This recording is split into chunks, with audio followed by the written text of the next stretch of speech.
أشهد أن لا إله إلا الله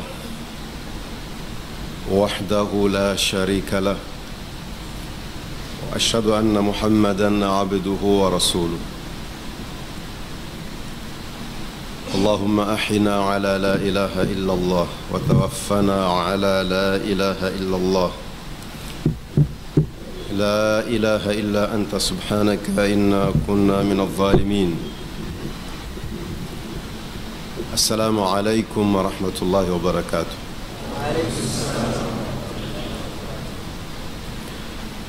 الحمد لله.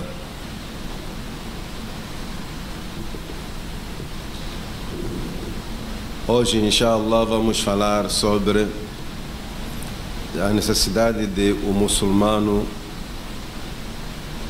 conciliar, equilibrar entre a fé e o conhecimento.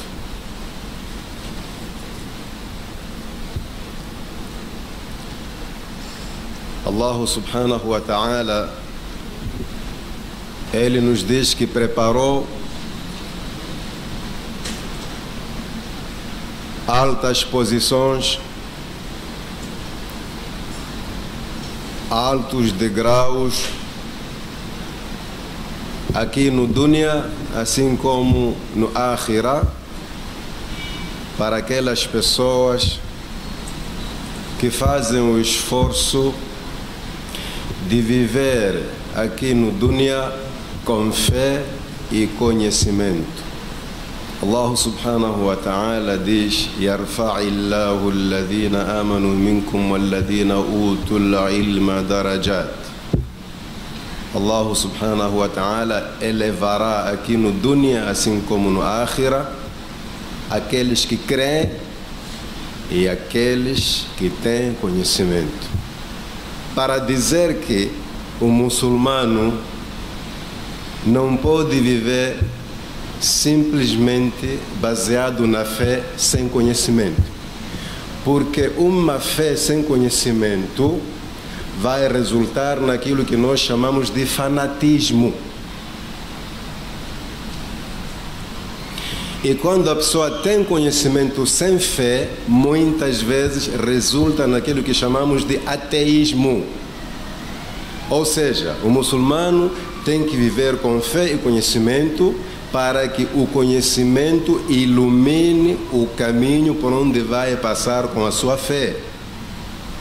Se formos a dar um exemplo, a fé precisa de conhecimento, assim como o carro precisa de iluminação à noite.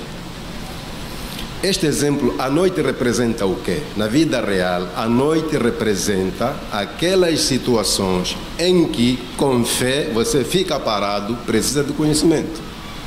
Como, por exemplo, esta situação, este problema de coronavírus. Você há de ver que muitos muçulmanos que se dizem crentes, mas lhes falta o conhecimento, vão criar muita confusão. Quando aparecer o sábio, quando aparecer o conhecedor, a dizer que com esta situação, isto não podemos fazer, isto não podemos fazer, aí o crente sem conhecimento vai se contrapor a essas afirmações dos conhecedores. Já apareceu à noite. Como, por exemplo, uma pessoa que não tem conhecimento, mas que acha que tem muita fé, você não pode experimentar dizer a ele: não vá à mesquita, porque com esse risco de infecção, e essa doença aí não é daquelas que você apanha de um jeito um pouco complicado, como HIV, por exemplo, que é preciso uma interação íntima, ou sei lá, injeção, instrumentos cortantes. É um pouco difícil. Você pode ir à barbearia com sua própria máquina, você pode, no momento de levar a injeção, pode trazer a sua própria seringa. Há como se defender do HIV de acordo com o seu comportamento. Mas aqui a exigência é maior. É que esta doença, segundo os relatórios dos que são da área, esta doença, você não pode estar a menos de 2 metros da pessoa infectada. Se ela tossir e não estiver protegida, você vai pegar na hora. Você não pode dar mão a essa pessoa, não pode abraçar. Aí o cuidado é muito, muito pouco. Então é uma doença que exige um conhecimento profundo para lidar com ela. E alhamdulillah que nós estamos a professar uma religião que sempre tem a dizer em qualquer situação. O Islã sempre contribui em alguma coisa de todas as situações. Como é que vamos lidar com uma doença dessas? Nós, como muçulmanos, nós somos uma parte integrante da sociedade, nós fazemos parte das pessoas. Nós somos humanos, temos o medo que qualquer ser humano tem. E um desses medos é o medo do quê? Adoecer. Além de morrer, que não tem cura, pelo menos de adoecer. Mas nós somos crentes muçulmanos.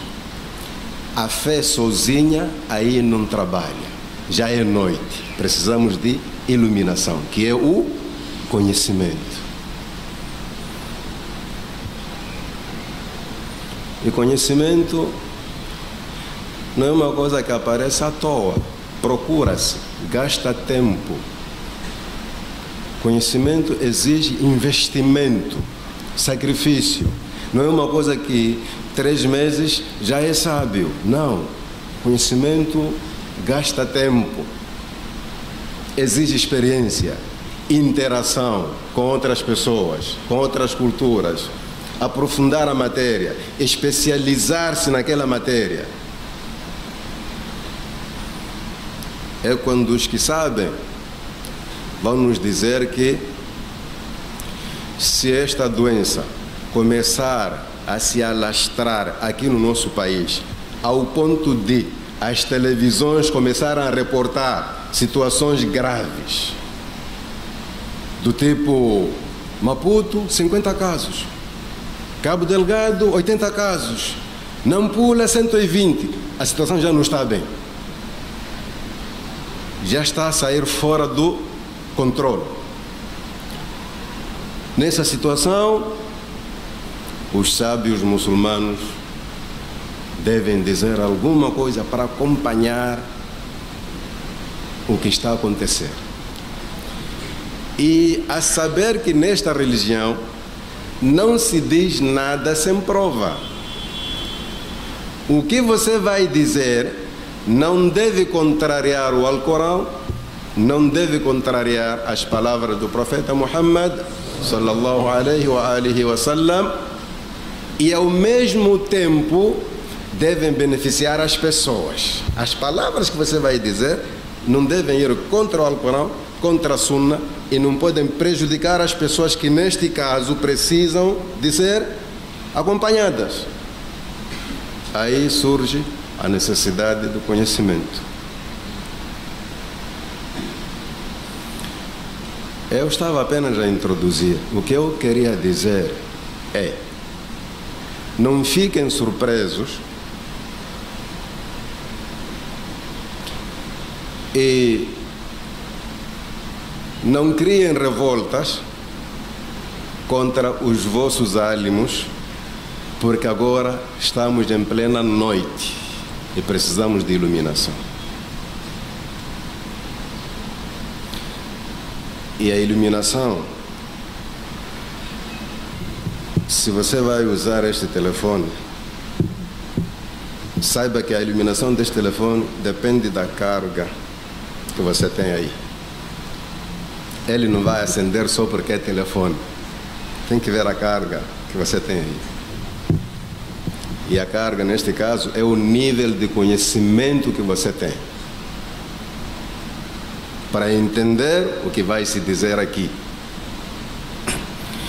O Islã veio para beneficiar as pessoas, para orientar as pessoas. Não veio para desviar nem prejudicar. O Islã coloca em primeiro lugar a saúde. Em primeiro lugar, a saúde. Nós fomos criados para adorar a Allah saudáveis, não doentes. É que a adoração feita doente não é completa. Vocês lembram-se muito bem quando o Nabi alayhi salatu wassalam diz: "Salli qa'iman fa illam tastati' fa qa'idan fa illam tastati' fa ala jamb." Faça a oração em pé. Se não conseguir, então sente. Se não consegue sentar, deite-se de lado. Quer dizer, a prioridade é ficar em pé. E fica em pé quem está saudável. Se não consegue ficar em pé, significa que você está doente. Então, as coisas começam a baixar para você não se sentir isolado das pessoas. Senta e faça a oração assim. Mas a regra é fazer salat em pé, ou seja, a regra é adorar Allah saudável. Por isso, no jejum, quando a pessoa está doente, é dispensada de jejuar até que melhore e vá compensar aquele dia que ele perdeu. Porque a norma é que Allah subhanahu wa ta'ala quer nos ver saudáveis. É por isso que o profeta sallallahu alaihi wa sallam, uma vez, no tempo dele, choveu muito, caiu muita chuva, estava a fazer muito frio e se calhar com alguma tempestade.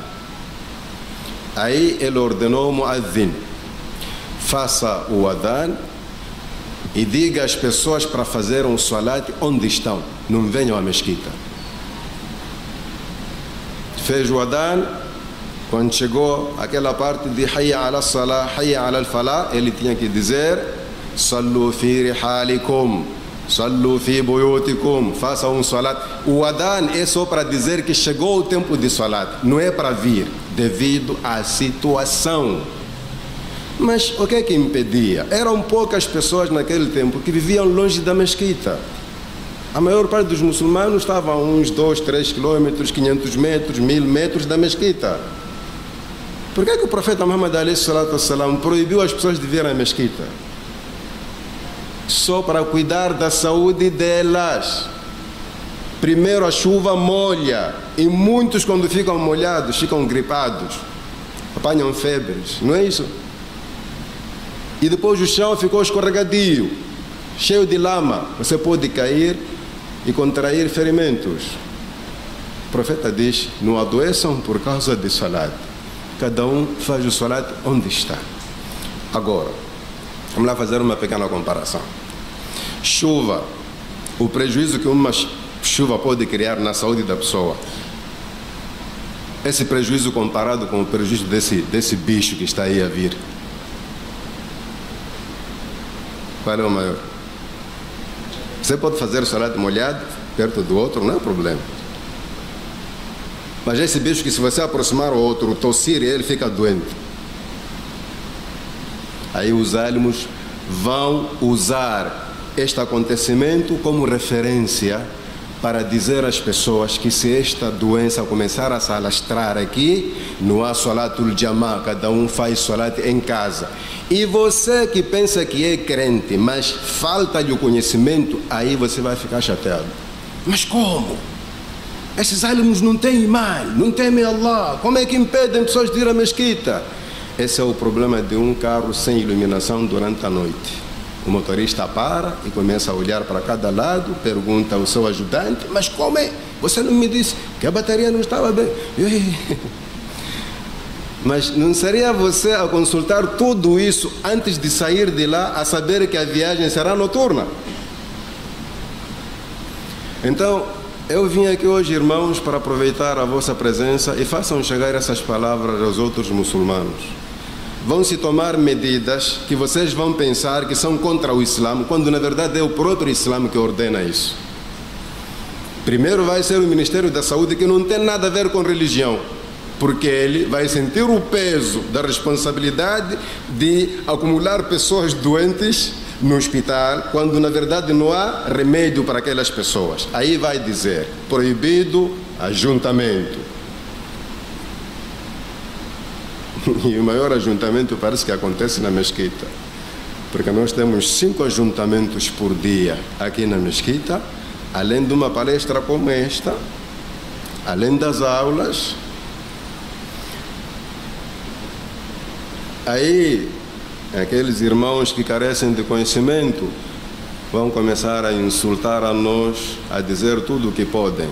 Esses álamos são comprometidos desde quando a religião depende do governo. Esse é um grupo. E vai surgir um grupo. O que é que vão dizer? Eu posso morrer, estou pronto, mas a mesquita eu vou.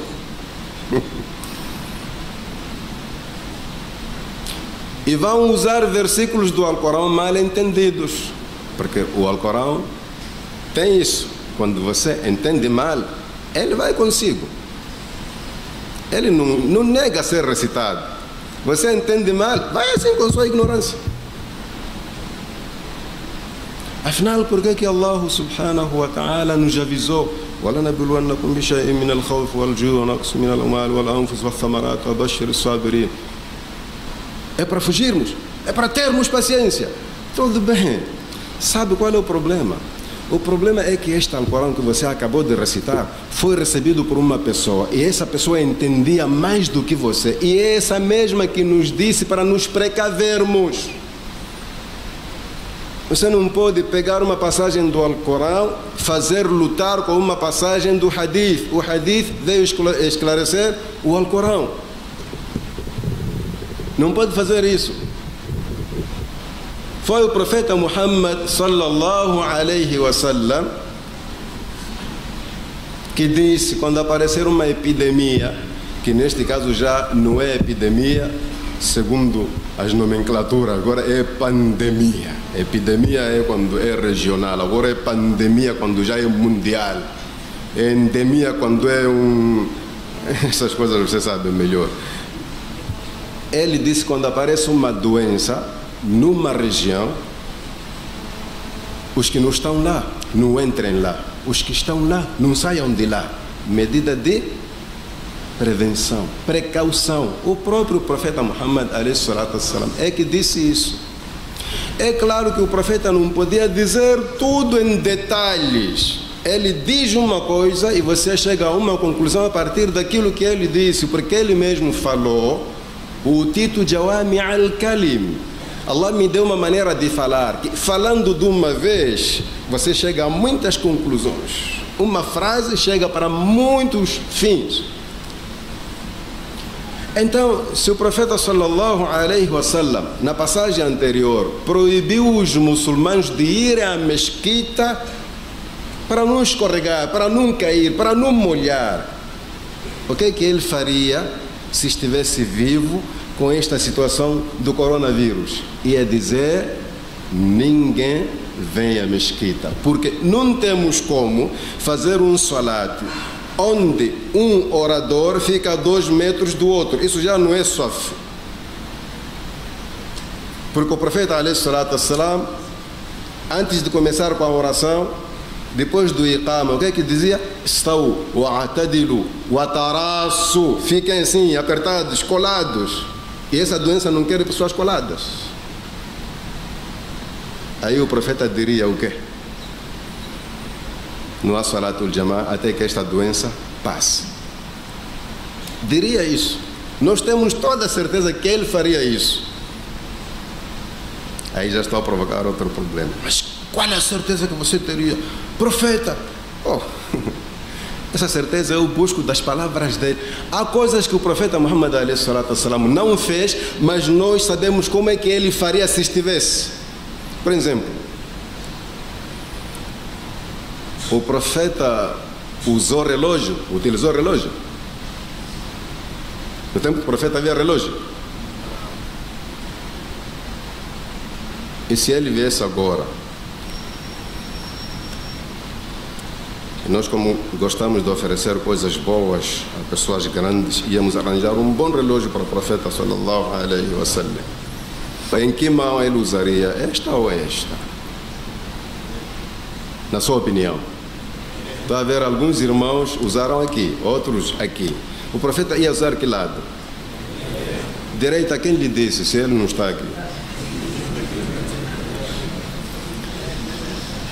Porque tem um hadith onde a sua mulher, que mais lhe conhece, sabe que na convivência ninguém lhe conhece mais que sua mulher, tá?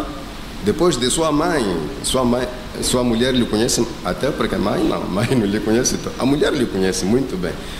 Uma das esposas dele dizia, a Nabi sallallahu alaihi wasallam, ele gostava de usar o lado direito em coisas boas. E o hadith diz, fi tarajulihi, ao pentear, ao pôr a camisa, tudo que é bom, ele adiantava a mão direita. O relógio, pela sua importância, é coisa boa, é coisa má.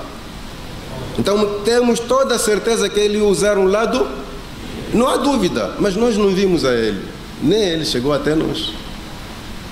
Essa é a vantagem do conhecimento. Os álимos chegam a certas conclusões, sabendo que essas coisas não aconteceram no tempo do profeta, a partir das palavras que o profeta falou em outras ocasiões.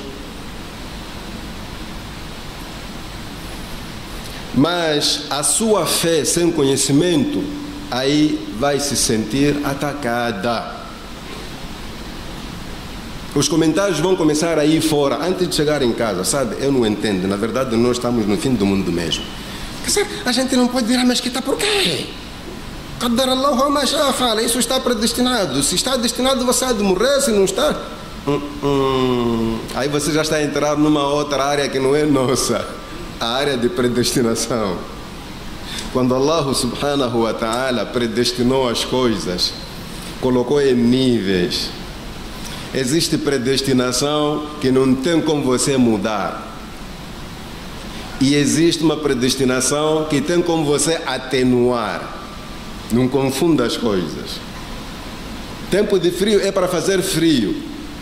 Não se preocupe em transformar o frio no tempo de frio em calor. Apenas ponha alguma coisa que vai criar calor em você.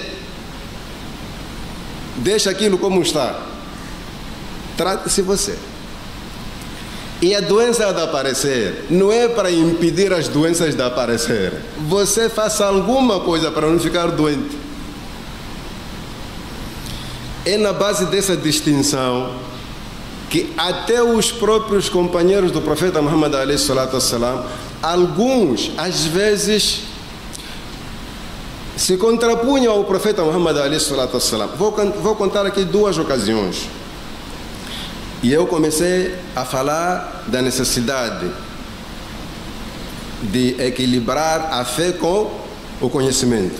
Veja agora, quando você tem muita fé e pouco conhecimento. Quando o seu carro está muito bom, mas não tem luz. Veja o que vai acontecer quando anoitecer. Uma vez o profeta sallallahu alaihi wasallam saiu com os seus companheiros numa viagem. Alguns estavam de jejum, outros estavam, ou seja, não haviam jejuado. Uma das pessoas que estava de jejum era o próprio profeta sallallahu alaihi wasallam. Não interessa se o jejum era facultativo, era Ramadã, mas a verdade é que as pessoas estavam de jejum, outras não. As que não jejuaram, a base era aquilo que o Alcorão disse. Quem estiver doente ou de viagem pode não jejuar. Os que jejuaram acharam que isso não lhes prejudica. Então chega o tempo de quebrar o jejum. Presta atenção, irmãos. Quando chega o tempo de quebrar o jejum, o profeta sallallahu alaihi wasallam mandou alguém, um dos seus companheiros, disse a fulano, deixa, vá buscar água para juntar com tâmara para podermos quebrar. Profeta como profeta, não pode ser desobedecido. Mas quando a sua fé é mais e o seu conhecimento é pouco, você corre o risco de estragar as coisas. O mínimo que você deve ter é uma fé assim e um conhecimento assim. Mas quando a fé vai acima do conhecimento, meu irmão, você é um carro sem freio. Você só arranca, não trava. Este homem que recebeu a ordem teve a coragem de dizer: Ya Rasulallah, inna alayka nahar, ainda é dia. O mestre da coisa está a dizer: vai buscar água para quebrarmos, e você está a dizer que é dia. É como se o profeta não tivesse visão de distinguir a noite e o dia. O profeta entendeu que este é um ignorante. É preciso repetir: Ya fulano, inzil fajdah lana, vai buscar água para juntarmos, mesclarmos com a tâmara e quebrarmos. E o homem, para mostrar o seu nível de conhecimento baixo, ele também repetiu: Ya Rasulallah, inna alayka nahar, ainda é dia. Olha, eu disse ir buscar água. Tentem lá imaginar esse cenário. Não era único. O profeta podia mudar de ideia e mandar outra pessoa, mas ele insistia que era para ensinar a ele: vá buscar água, vamos quebrar. E o homem ainda resistir: não, mas é de dia. E agora vamos entrar na lição número 2. Quando o sol desaparece, mesmo que a claridade continue, já é noite. A noite do Alcorão é quando o sol desaparece, mesmo que a claridade continue. Então já chegou o tempo de quebrarmos. É quando o homem foi buscar a água para fazer entender que não estava a perceber. Mas esse homem, você não pensa que era ignorante mesmo, ignorante como são os outros? Tinha alguma coisa que ele não percebeu do próprio Alcorão, porque o Alcorão, quando fala de noite, em relação ao jejum, ele diz: Thumma atimmu siyama ila layl. Quando vocês jejuarem, completem o jejum até a noite. Ele tinha noite natural, que é escurecer. E o profeta tinha noite do Alcorão, que é o pôr do sol. Esses que complicam os sheikhs quando dão palestra, não é que não tem um hadith, eles têm até 5, mas mal entendidos. O homem foi buscar água e ali fez essa mistura e as pessoas quebraram. Só que esse homem morreu e ficaram os seus semelhantes, que são os shias. Os shias não quebram o jejum até escurecer, porque ainda estão na posição daquele homem. E esse tempo todo que você gasta à espera da escuridão, você está a se castigar, porque o jejuador é mais recompensado quando quebra cedo. Assim que o sol desaparece, você quebra, tem mais thawab do que aquele que demora de quebrar. O conhecimento faz toda a diferença.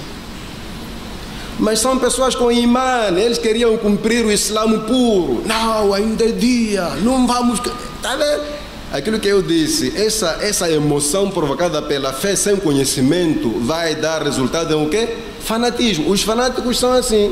Eles preferem ficar aqui na mesquita, quando sabem que o guarda, o muaddin, querem ir descansar, ele fica aqui a fazer tasbih. Mano, vai lá fazer fora, andando. Allah disse o quê? فَإِذَا قُضِيَتِ الصَّلَاةُ فَانْتَشِرُوا فِي الْأَرْضِ وَابْتَغُوا مِنْ فَضْلِ اللَّهِ. O salat acabou. Se você vê que as pessoas querem fazer limpeza, os guardas querem, sei lá, arrumar, fechar a porta, vai fazendo o seu tasbih fora. Não fica aqui naquilo de que eu estou em casa de Allah, eu estou a fazer dhikr de Allah. Mano, na estrada se faz dhikr. Esse é o problema de fanatismo. E aí você sai de casa com seus problemas, se esconde aqui na mesquita a fazer tasbih, a gente para pensar que você é um santo, quando na verdade está a fugir de problemas lá de casa. Vai para casa e resolve esses problemas. Sinceramente, quando você tem muita fé e pouco conhecimento, você é uma pedra no sapato dos outros. Você só vive para complicar os outros. Eu estava a falar de coronavírus e chegamos até em casa, né? Mas é normal. Essa é uma situação. A outra passagem, na altura, quem liderava os muçulmanos era Umar bin al-Khattab radiyallahu anhu. Ele saiu na companhia dos outros muçulmanos numa viagem. Depois de uma longa distância, apareceu alguém que vinha de lá onde eles iam e disse a Amir al-Mu'minin: lá onde vocês vão há um surto lá, há uma doença que está a matar pessoas. Se vocês vão, é ir sabendo, mas eu já avisei. Os muçulmanos separaram-se, outros diziam: vamos, isso é qadar de Allah, vai morrer aquele que está destinado. Outros diziam: não, temos que voltar. E o Amir ficou confuso: vou obedecer a quem? Os que querem ir, os que querem voltar. A boa sorte, o conhecimento faz toda a diferença. A boa sorte, há um homem que não estava ali. Ele aproveitou a parada e foi responder ao chamamento da natureza, como dizem, foi urinar. Quando o homem volta, encontra essa confusão. O que é que há? Este homem diz que lá onde vamos há uma doença. Então nos dividimos, outros querem ir, outros querem voltar. Ele disse: temos que voltar. Por quê? Porque eu ouvi o profeta Muhammad sallallahu alaihi wa sallam a dizer que se uma doença ataca uma certa região, quem estiver lá não saia e quem estiver fora não entre. Então vamos voltar. Aí Amir al-Mu'minin ficou aliviado. Pelo menos vou agir na base de conhecimento. E voltaram. Uma pessoa que tinha conhecimento que a maioria não tinha salvou a vida de muitos. Esses que queriam ir para lá eram pessoas movidas pela sua fé. O que é que nós temos medo? Morrer? Não, a morte está predestinada. Ninguém morre sem o seu dia. Nós sabemos disso. Nós sabemos que ninguém morre sem chegar o seu dia. Mas essa agora de parar na estrada e dizer: vamos atropelar e não vou morrer, esse conhecimento aí nem no Alcorão existe. Esse é o problema da sua cabeça. Como é que nós vamos nos entregar a uma doença? Quando estavam a se preparar para voltar, um ou outro disse: Ya Amir al-Mu'minin, anafirru min qadarillah? Assim estamos a voltar, fugindo de uma predestinação? Ele disse: sim, nafirru min qadarillah ila qadarillah. Estamos a fugir de uma predestinação para predestinação. Allah não nos criou para adoecer, mas também nos deu saúde. Então nós escolhemos a saúde, que a doença chegue lá sozinha. Este tipo de pessoas não são novas. Quando eu falo que vão surgir irmãos com hadiths, com versículos a contradizer isso que vai acontecer, nós só rogamos a Allah que isso não aconteça. Estou a dizer em caso de acontecer. Naquele tempo também existiam pessoas que não entendiam um hadith quando o dono do hadith vivia. O profeta estava vivo, há quem não lhe entendia. Imagina agora que estamos a 1300 e tal de distância em termos de tempo. Os que viviam com ele, alguns não entendiam. Você quer prova disso? Uma vez, a Nabi sallallahu alaihi wa sallam chamou, acho que chamou Abu Bakr ou Umar, disse: olha, você acha que aquele percebe o que estamos a tratar aqui? Havia um indivíduo que mostrava sinais de que não estava a perceber nada. Ele era simplesmente muçulmano, não sabia nada. Até o profeta, subhanallah, espantar-se com isso. Ma adunna anna fulanan ya'rifu min dinina shay'an. Eu não acho que aquele sabe do que estamos a... Ele só sabe que é muçulmano, não sabe o que é, não sabe. Nesse tempo haviam essas pessoas. Imagina agora, nós temos muçulmanos com 25, 30, 40 anos de Islã, parece que se tornaram muçulmanos na semana passada. Tudo para eles é novidade. Então, pode ser que isso venha a acontecer. Vamos prestar atenção na maneira de como reagir. Não vamos ofender os ânimos, não vamos insistir naquilo que nos será proibido. Se você está cansado de viver, há muita maneira de morrer. Arranja lá por aí. Mas nós queremos viver mais para tentar aumentar alguma coisa do nosso Islã e ir nos servir no dia de Qiyamah. O Nabi sallallahu alaihi wa sallam disse: khayrukum man ta'ala umruhu wa hasuna Maluco. A melhor pessoa é aquela que tiver muito tempo de vida e boas práticas. Nós queremos viver mais, não queremos morrer dessa coisa aqui.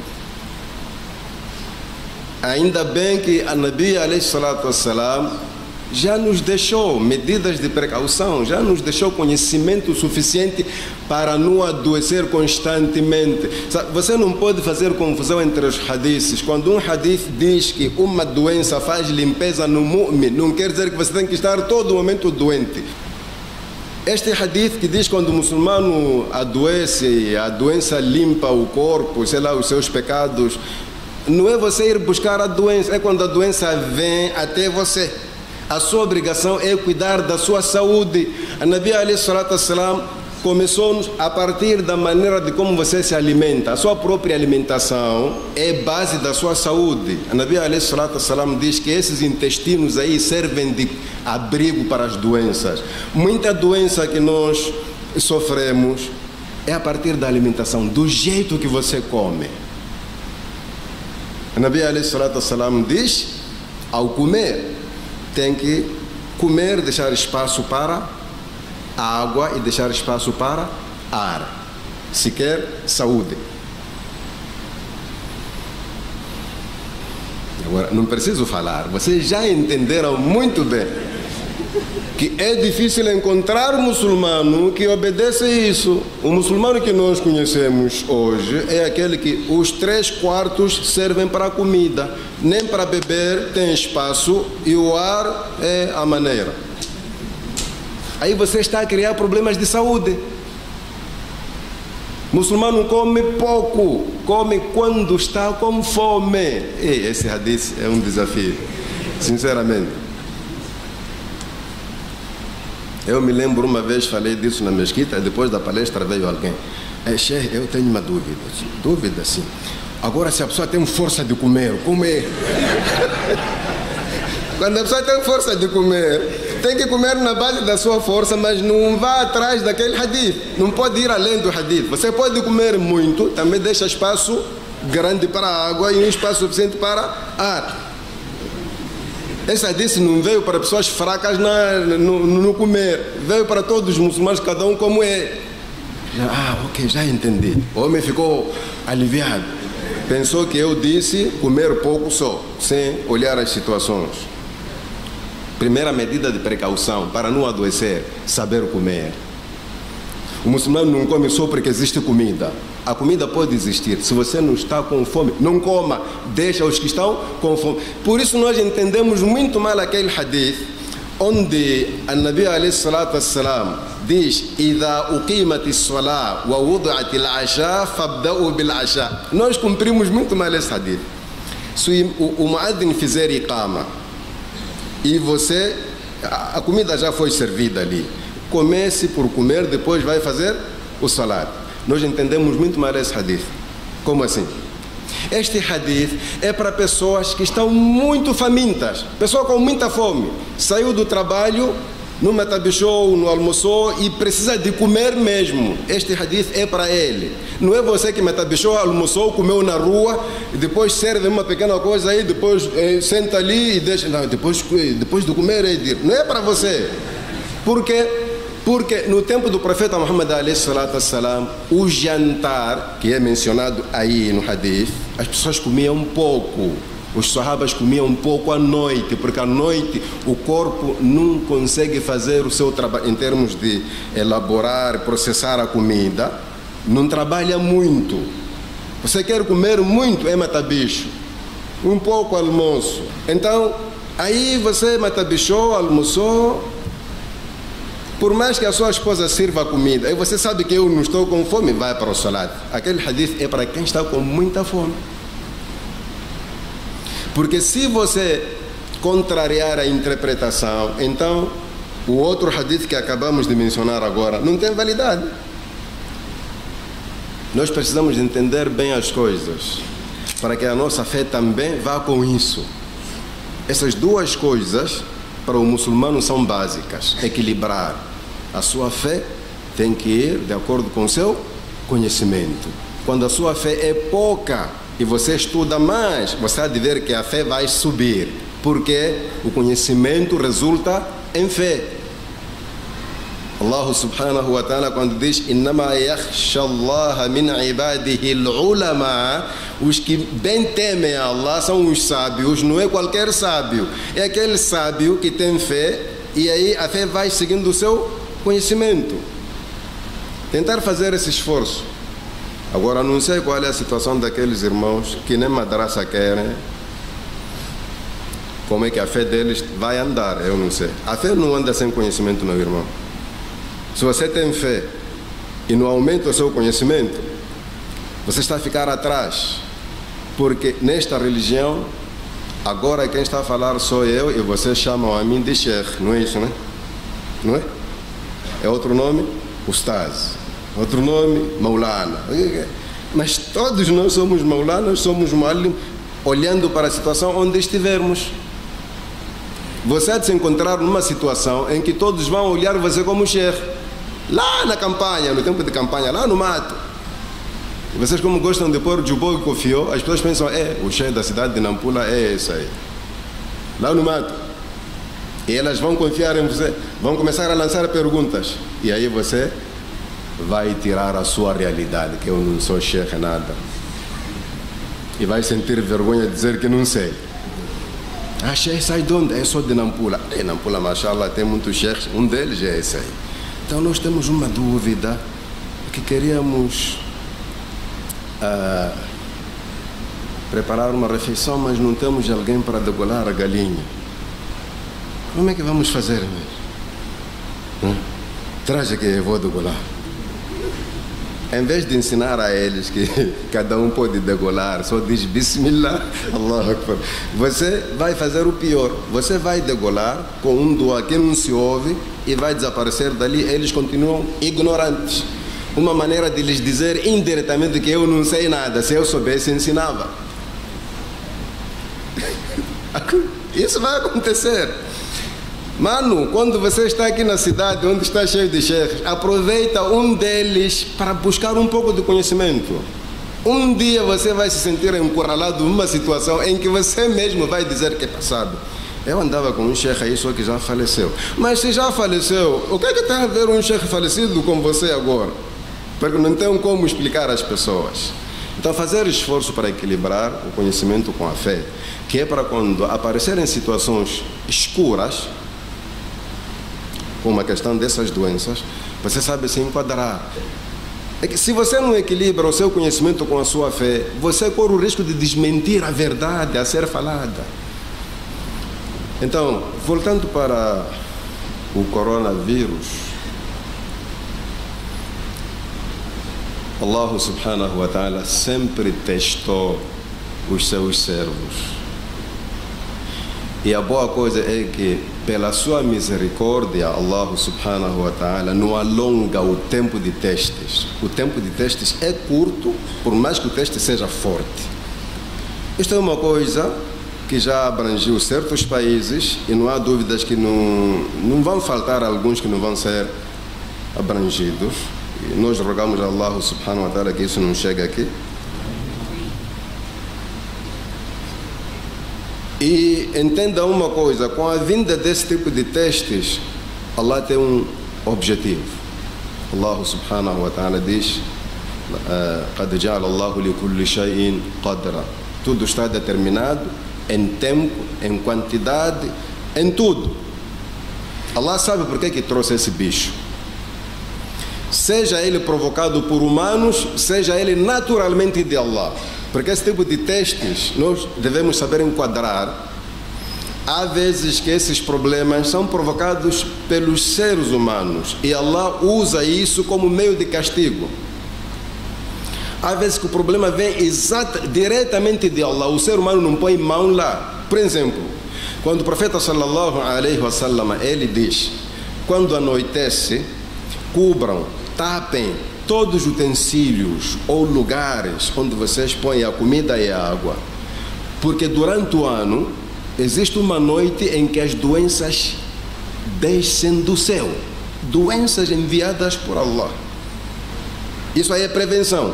Tapar, as nossas latas de água, os nossos utensílios, tudo que contém comida, água, tapar. Se você não tiver tampa, até o profeta ﷺ diz, arranje um pau, uma coisa qualquer, guarda em cima e diz Bismillah. Se a doença cair, não há de atravessar aquele Bismillah, há de cair outro lugar. Há doenças assim. E existem doenças que Allah envia usando o homem. E isso não é segredo. Você sabe muito bem que o médico que trata o doente também sabe matar. O mecânico que arranja o carro também sabe estragar. Está claro, né? Os que fazem comprimidos podem fazer veneno. Sabemos muito bem que o comprimido ou qualquer droga não custa nada de remédio para veneno. É só questão de aumentar a dosagem. O quartem que você toma para a malária, se são 24 comprimidos, aumenta lá 6. Há de ver como vai ser. Talvez amanhã você não estará aqui conosco. Transforma-se em veneno. Às vezes Allah usa pessoas com más intenções, pessoas maldosas, para criar uma coisa dessas, mas não deixa de ser coisa de Allah.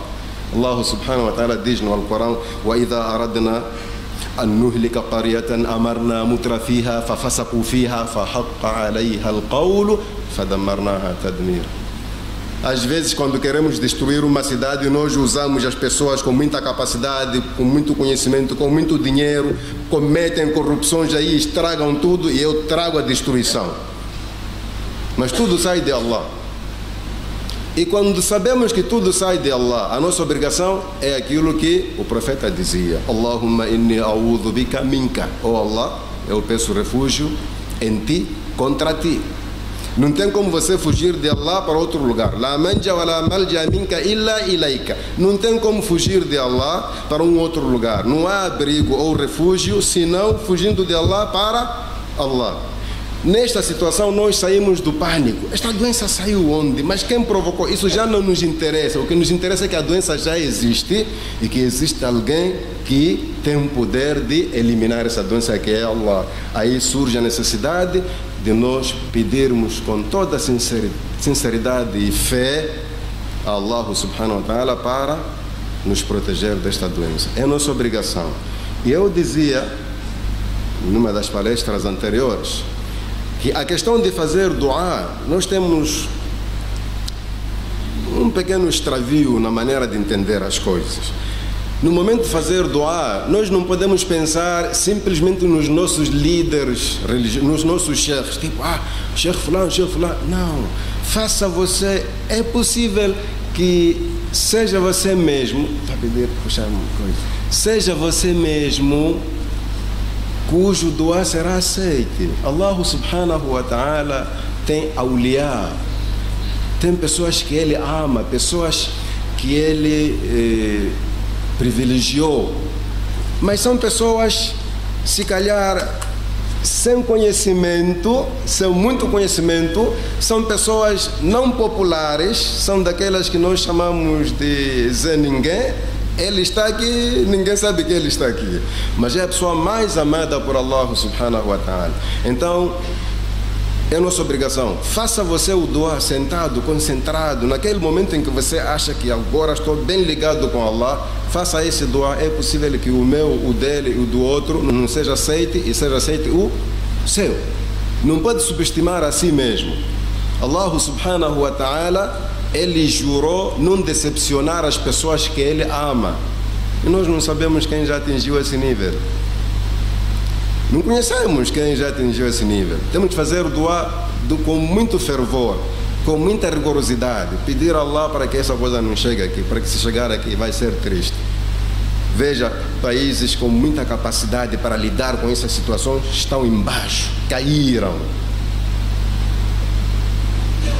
Vai lá para o nosso hospital.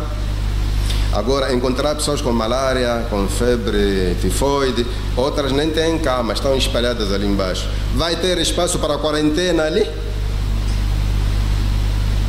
Vai ter espaço para quarentena? Isso exige quarentena. Essa doença exige quarentena. Agora é você fazer quarentena em sua casa, sem nenhum meio. É quarentena ou é só para aumentar mais com vizinhos e crianças em casa? Então já imaginou? Quando os que podem não podem, o que é que vai fazer o que não pode? Aí aparece a nossa arma habitual, que é recorrer a Allah subhanahu wa ta'ala. E nós vamos a tempo, meus irmãos.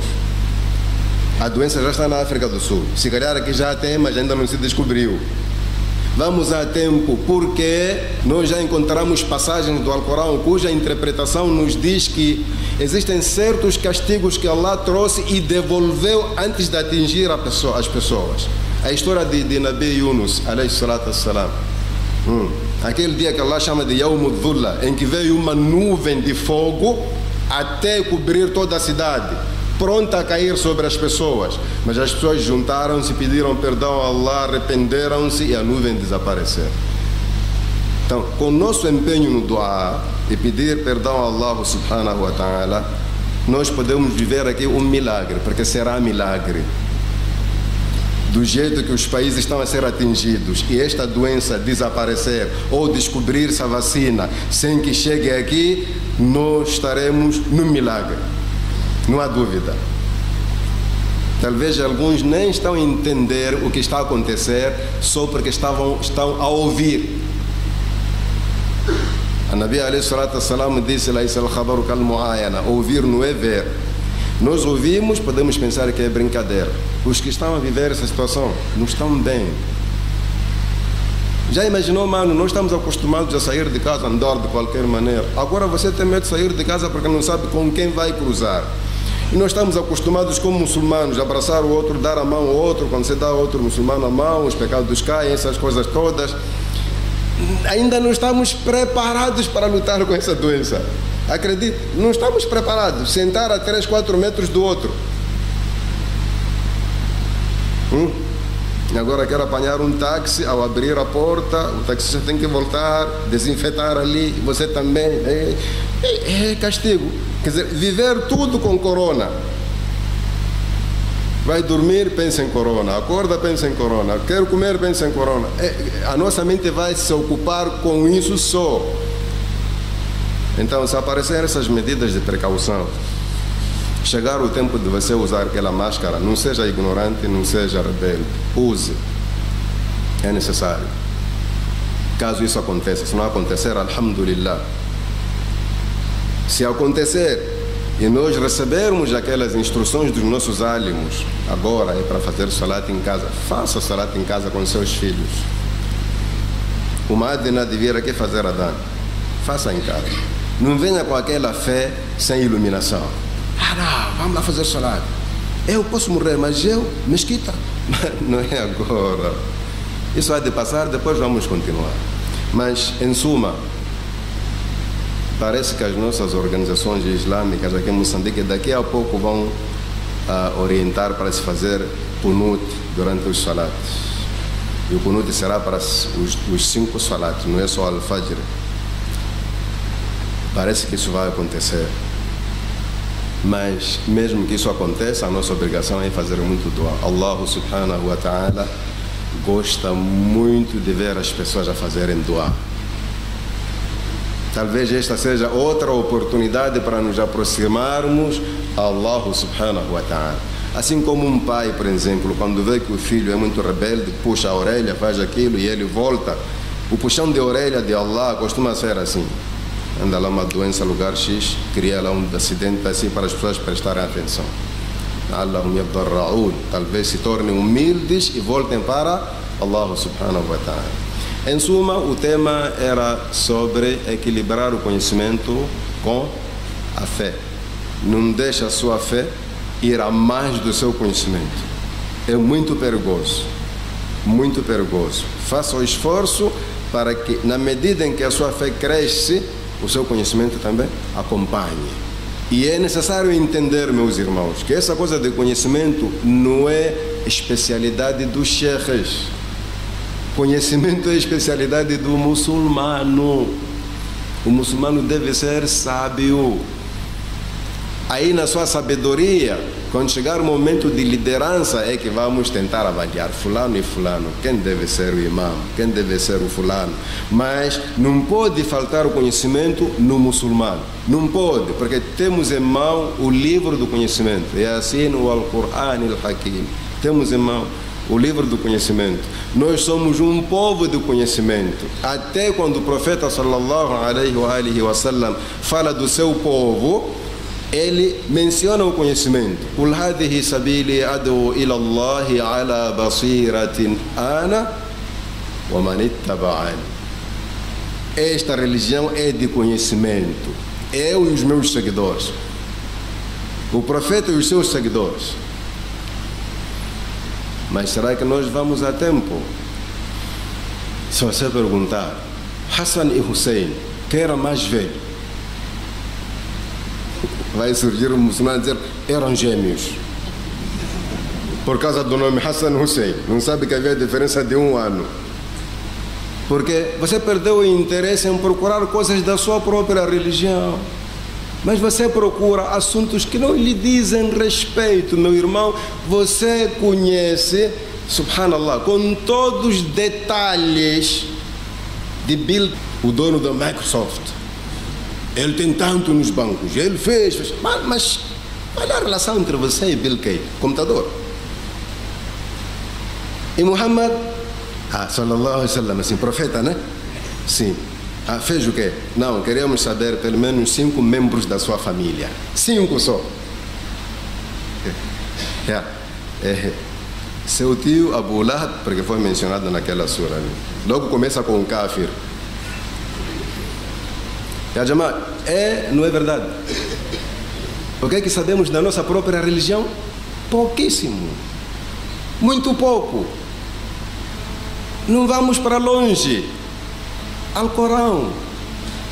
Você já amanheceu com a preocupação do Alcorão? Tipo, aquela sura que se recitou ali, como é que se chama? Você já teve isso? Todos os dias vem aqui, até hoje não sabe que o Alcorão tem 114 capítulos. Você não sabe. Se eu lhe perguntar o capítulo que não traz Bismillahirrahmanirrahim, como se chama e qual é o seu número em ordem? Aí você vai começar a pestanejar, olhar para mim como se essa sura não existisse. Até hoje você não sabe que o Alcorão tem 114 capítulos, o Alcorão divide-se em 30 partes, que você chama de juzo, não é? Não sabe. Onde é que você está dentro do seu Islã? A preocupação está onde? Isso parece ofensa, mas é triste. Quando é você mesmo a saber detalhar situações que não lhe dizem respeito. Wallah, é triste. Parece brincadeira, é triste. Na casa do muçulmano, você bate a porta, a criança vem lhe receber com bom dia. Não é haram, mas com bom dia. Deste jeito que eu estou com minha barba, você não ensinou sua criança a dizer assalamu alaikum? É preciso ser sheikh? Essa é a situação. Temos que mexer com o nosso interesse para com o nosso Islã, a nossa religião. Há pouco, irmão, não quero dizer que você vai virar um sheikh, um muallim. Você vai ser simplesmente um muçulmano informado. O que nós queremos é que você seja muçulmano informado, capaz de, lá na faculdade, lá no trabalho, aparecer um cristão e você começar a detalhar coisas da sua religião, quando na verdade você não é sheikh. Pela informação que você tem. Vocês não têm colegas não muçulmanos? Tenho que ser eu e o outro sheikh a vir para o seu trabalho e fazer dawa para esse colega. É assim. Não é você que deve fazer dawa. Mas como é que você vai fazer dawa se até agora não sabe que você não pode ser chamado mometano? Você é muçulmano. Até hoje você não sabe que mometano é insulto. É você a se apresentar assim. Eu sou momentano. Oh, você é momentano. Tudo bem. E quem é muçulmano? Eu mesmo. Você é muçulmano, você não é momentano. Essa coisa de levar o nome de um profeta e relacionar com a religião é que levou aos cristãos a adorarem a Jesus. Esse nome de Cristo não existe na Bíblia, senão depois da tradução. O nome de Jesus é Al-Masih Isa ibn Maryam. Messias, Jesus, filho de Maria. Eles traduziram a palavra Messias em Cristo e todo aquele que segue o Cristo ficou cristão. Então todo aquele que segue Muhammad fica maometano, já deixa de ser muçulmano. Você até agora não sabe distinguir isso e em frente de um cristão apresenta-se: eu sou maometano. Aí se o cristão for muito estudioso sabe, com este aqui não dá para discutir, é daqueles muçulmanos encostados.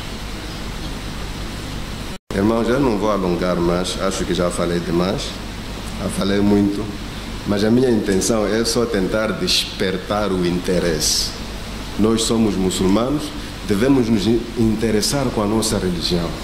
Se existe alguma coisa valiosa que nós temos na vida, wallahi, é o Islã. Não é a sua casa, não é a sua mulher, não é o seu carro. A única coisa valiosa na sua vida é o seu Islã. É com o Islã que você pode morrer bem. É com o Islã que você pode salvar no dia de Qiyamah. É com o Islã que você pode viver bem aqui. E você simplesmente ignora, desconhece esse Islã. Que Allah subhanahu wa ta'ala nos proteja dessa doença e de outras perigosas. Que Allah subhanahu wa ta'ala aumente o Islã.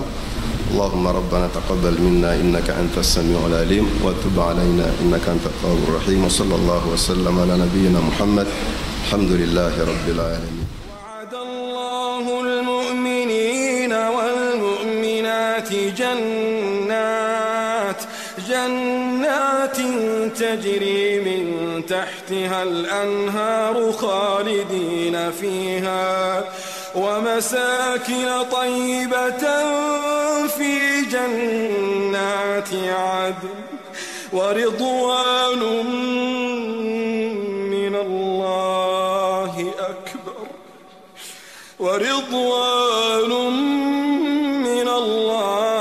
أكبر ذلك هو الفوز العظيم.